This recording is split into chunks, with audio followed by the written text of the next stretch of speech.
এদিন একটা বক্তৃতা দিছি, তোমরা যারা বিড়ি খাইয়া দোকানে যাও, বক্তব্যটা সুন্দর।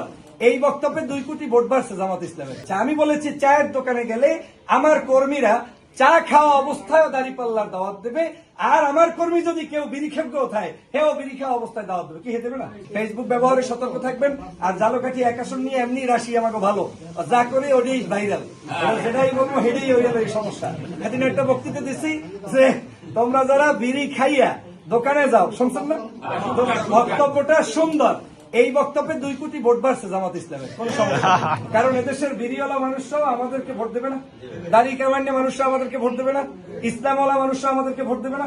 বক্তব্যটাকে মিসলিড করে কিভাবে উপস্থাপন করেছে। আমি বলেছি চায়ের দোকানে গেলে আমার কর্মীরা চা খাওয়া অবস্থায় দাঁড়িপাল্লার দাওয়াত দেবে, আর আমার কর্মী যদি কেউ বিড়ি খেপকে ওঠায় হেও বিড়ি খাওয়া অবস্থায় দাওয়াত দেবে। কি হয়ে দেবে না? দিলে কি হবে? এমনও হইতে পারে ওই বিড়ি খাওয়া সংস্কৃতি থেকে আল্লাহ তাকে বাইর করে ভালো করতে পারে, এখানে বানাইছে জান্নাত জাহান্নাম। ঠিক পেয়েছেন কথা? আপনারা বুঝতে পারছেন? আমি কোন জায়গায় জান্নাত জাহান্নাম বলছি?